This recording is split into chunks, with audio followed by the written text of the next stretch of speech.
Welcome to this video. I would like to show you what I feel is not only the easiest and quickest way to make cyanotypes, but the best way to make cyanotypes.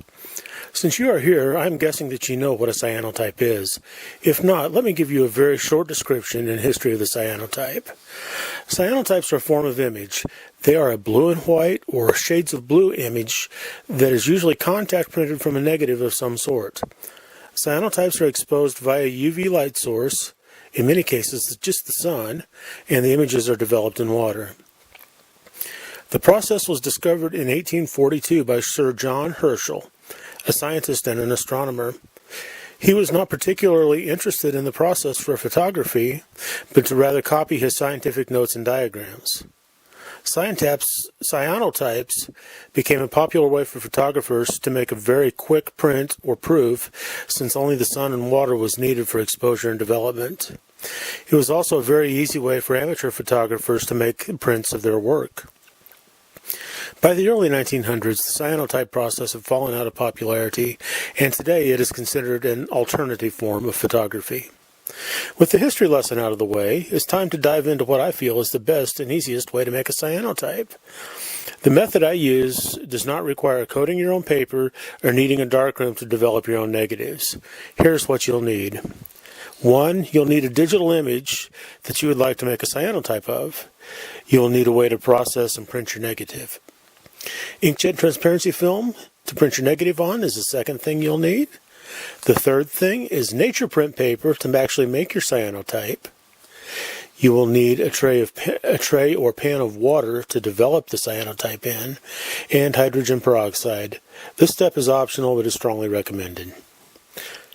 First, choose an image that you would like to make a cyanotype of. A few tips on choosing a subject.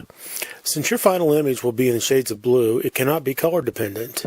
Color cannot be your subject. A strong, simple subject works well. Consider things like an old-fashioned buggy or a classic car, a barn, a single flower, a piece of fruit, or a portrait. There are endless possibilities for subject matter. Here's the image that I have chosen for my example. Now that you have chosen your image, it is time to convert it into a negative. To make your negative, here are the steps you will need to follow. I will not be going into detail on each step, as each photo editor handles these steps differently. You don't need a subscription-based high-dollar photo editor either. There are free titles out there that will work just as well. Number 1, convert your image to black and white. This command is sometimes called grayscale.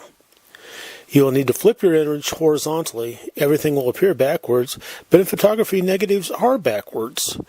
They have to print properly. Step 3 will be to invert your image. This step is sometimes called negative, and this is what actually makes your image a negative. You will also need to crop it or down and resize it to the size and shape that you want your cyanotype to be. And then you'll need to save and print your negative on inkjet transparency film. Your negative is now ready.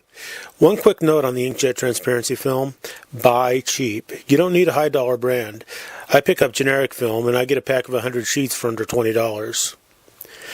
Now, if you need assistance figuring out any of the above steps, there should be tutorials for the image editor you are using. Now that you have your negative, it's time to print your cyanotype. Here is the easiest way that I know of how to do it. Go to a big box store and pick up a $2 to $3 snap-style picture frame. Take the glass out, lay a sheet of nature print paper blue side up in the frame with your negative ink side down on top of it. Snap the glass back in place, and now you're ready to expose your cyanotype.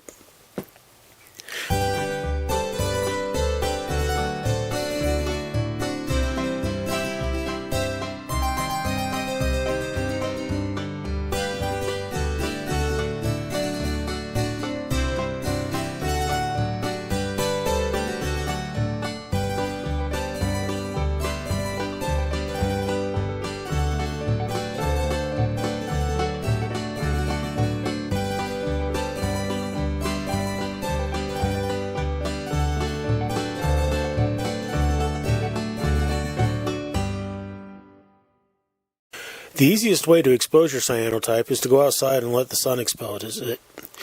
You will need to watch your nature print paper, and, in most cases, when the paper turns to a very pale shade of blue, your cyanotype is exposed.